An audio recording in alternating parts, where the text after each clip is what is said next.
students and welcome on your channel Grow Together and this is the Bots and Stream part 2. I hope आप ये video तभी देख रहे हो जब आपने Bots and Stream का part 1 कवर किया है and जो स्टूडेंट्स यहाँ पे नए हैं और ये वीडियो को अचानक से देख रहे हैं, ठीक है, पार्ट 2, इससे पहले मैंने एक Bots and Stream पे पार्ट 1 वीडियो बनाई है, सो प्लीज आप उस वीडियो को पहले देखिए एंड क्योंकि मैंने उसमें सिंपल जो आपके फंडामेंटल्स है उनको डिस्कस किया है। अब हम यहाँ पे कुछ क्वेश्चंस डिस्कस करेंगे मॉडरेट लेवल के एंड देन हम लोग कुछ डिफिकल्टी वाइज क्वेश्चन डिस्कस करेंगे। तो इस क्वेश्चन में इस वीडियो में I will discuss the approximate 2 to 3 questions, ठीक है। ऑलरेडी मैं वहां पे कुछ क्वेश्चन डिस्कस कर चुकी हूँ, 2 to 3 questions in this video and 2 to 3 questions difficult questions in the next video. चलिए तो स्टार्ट करते हैं एंड प्लीज मैं फिर से बोल रही हूँ कि अगर आपने वो वीडियो नहीं देखा है पार्ट 1, पहले उस वीडियो को कंप्लीट कीजिए।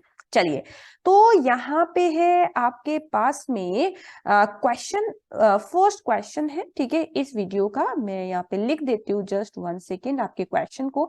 आपको क्या करना है, अगर आप चाहें तो अपने आप से पहले एक बार क्वेश्चन को लिख मतलब ट्राई कर सकते हैं, क्योंकि मैंने वहां पे फंडामेंटल्स ऑलरेडी आपको समझा दिए हैं। तो आप अपने आप से ट्राई कीजिए क्वेश्चन को एंड देन चेक कीजिए कि आपका आंसर सही आया है या नहीं। So this is the first question. क्या बोला गया है? The speed of the boat in still water, सुनते ही मेरे माइंड में u की value 10 kilometre per hour.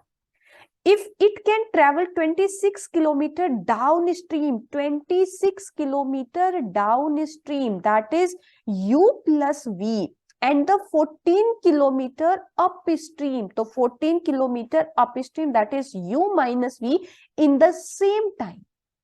So 26 kilometer by the speed of u plus v and 14 kilometer by the speed of u minus v in the same time. बस हो गया question. आपको find out करना है speed of the stream. We know the value of u, तो 2 से 13 पे, 2 से ये आपका 7 पे, तो ये हो जाएगा 7u plus 7v equal to 13u minus 13v and we know the value of u that is 10, तो ये हो जाएगा 70 प्लस 7v। आप एक लाइन में भी क्वेश्चन को सॉल्व कर सकते हो, कोई प्रॉब्लम नहीं है। यहाँ पे 13 तो माइनस का 13v, 130 minus 70 that is 60, 13 plus 7 that is 20, तो यहाँ पे v का वैल्यू आ जाएगा आपके पास 3 kilometre per hour. So the speed of the stream is 3 kilometre per hour. Simple question था, क्योंकि मुझे यहाँ पे ये समझाना है आपको हर एक लेवल पे क्वेश्चंस को कि आपके पास किस चीज का वैल्यू दिया हुआ है, कौन सी वैल्यू आपको यहाँ पे देखनी है, कैसे पुट करना है एंड सॉल्व। आप इसी लाइन में इस क्वेश्चन को सॉल्व कर सकते थे, आपको ट्राई करना है, ठीक है, क्योंकि मैं तो यहाँ पे एकदम पूरा अच्छे से एक्सप्लेन कर रही हूँ इस चीजों को, इसलिए मैंने हर एक लाइन को सेपरेट लिखा। So this is the next question for this session. A man rode to a place 48 kilometre distant and back in 14 hours।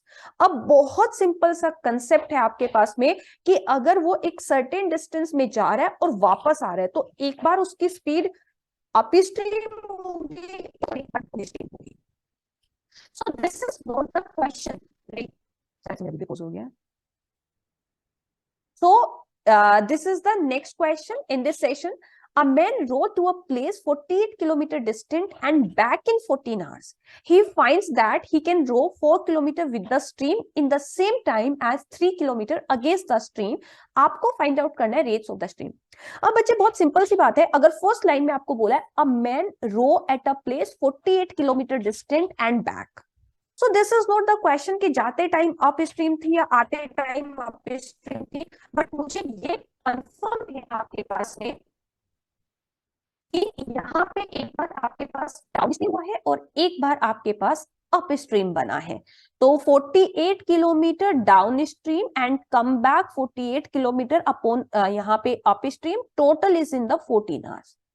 फिर आपको एक सेंटेंस दिया हुआ है, he finds that he can row 4 kilometre with the stream, that means u plus v in the same time as 3 kilometer against the stream, that is u minus v.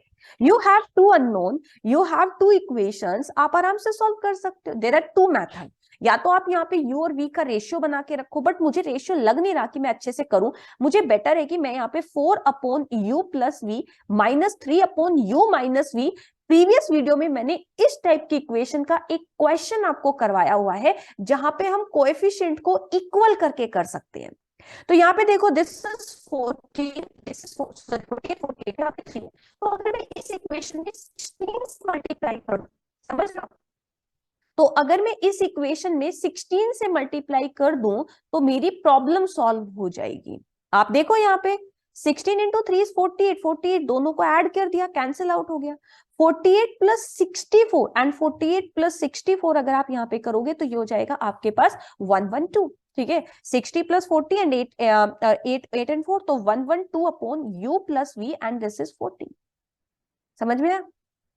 और 14 8 जा होता है 112, तो u प्लस v का value आ गया आपके पास 8। And similarly आप यहाँ पे u प्लस v का वैल्यू 8 किसी भी इक्वेशन में रख दीजिए, तो 48 अपॉन 8 एंड यहाँ पे plus 48 upon u minus v equal to 14। 8 6 48, 6 इधर जाएगा, 8 बचेगा and 8 6 48, so you will get the u minus v is 6।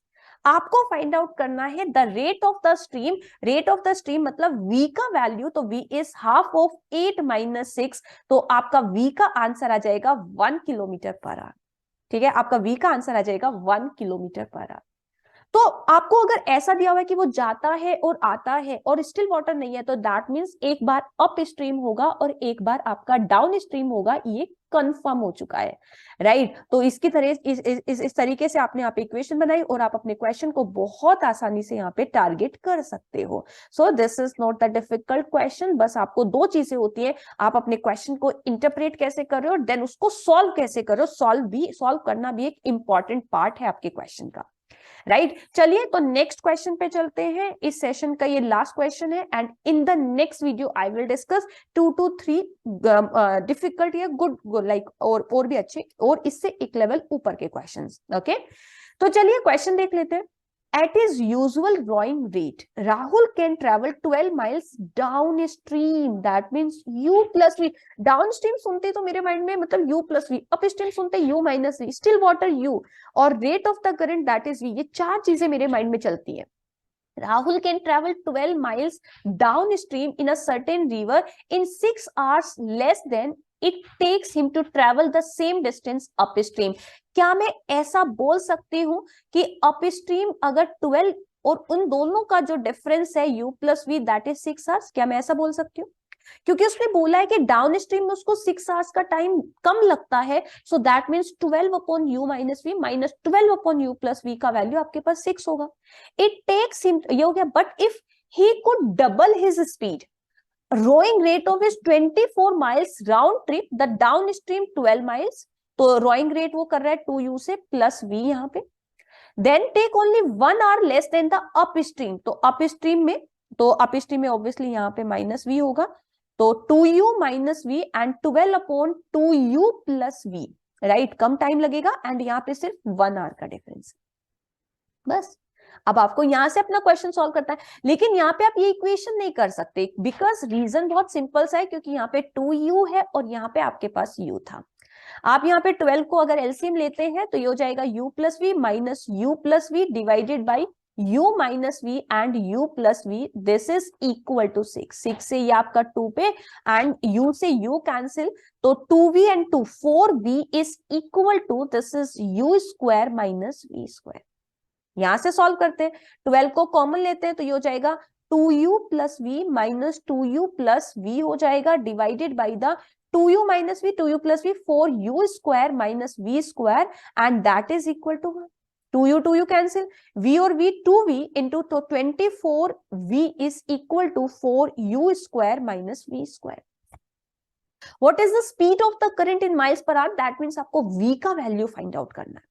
Correct है, यहाँ पे u square minus v square है, ये आपके पास 4u square minus v square है, तो आप एक काम कर सकते हो, पूरे क्वेश्चन को v इक्वल टू या पूरे क्वेश्चन को u इक्वल टू बना लो।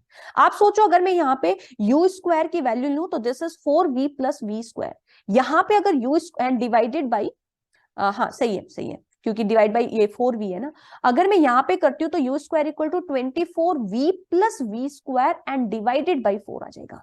दोनों ही वैल्यू u स्क्वायर है, दोनों को इक्वेट कर दीजिए, तो v square plus 4v is equals to 4 से अगर आप इसको करेंगे यहाँ पे तो ये हो जाएगा 6v plus v square by 4।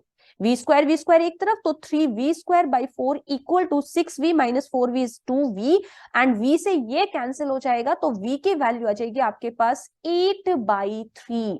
ठीक है, तो यहां से आपको v का वैल्यू मिल गया 8/3। या आप इसे और थोड़ा सॉल्व करो तो 2/3 माइल्स पर आवर, ये आपकी स्पीड हो जाएगी। तो बच्चे आप बोथ एंड स्ट्रीम का कोई भी क्वेश्चन सॉल्व करते हो, सिंपल सा एक लॉजिक होता है। ठीक है, आपको सिर्फ upstream, downstream, still water equation सिर्फ इसमें देखना है, but main part is that how smartly you are solving your question, how smartly you are solving your equations, this is the very important part. So I hope आपको ये तीनों question समझ में आए हैं। सो स्टे ट्यून्ड, शेयर करो, subscribe कर लो, अपने फ्रेंड्स को भी दिखाओ कि यहाँ से तो बोथ एंड स्ट्रीम अच्छे से कवर कर ले। बाकी के भी मैं टीएसटी के बाकी के टॉपिक्स भी लेके आऊंगी, एंड पार्ट 3 के लिए भी मैं पार्ट 3 भी जल्दी अपलोड करने वाली हूँ। आप देख सकते हो, शायद से अगर आप 1-2 दिन लेट देख रहे हो तो आपको वो भी मिल जाएगा लिस्ट में। ओके, सो चलिए, thank you so much guys, bye bye, take care.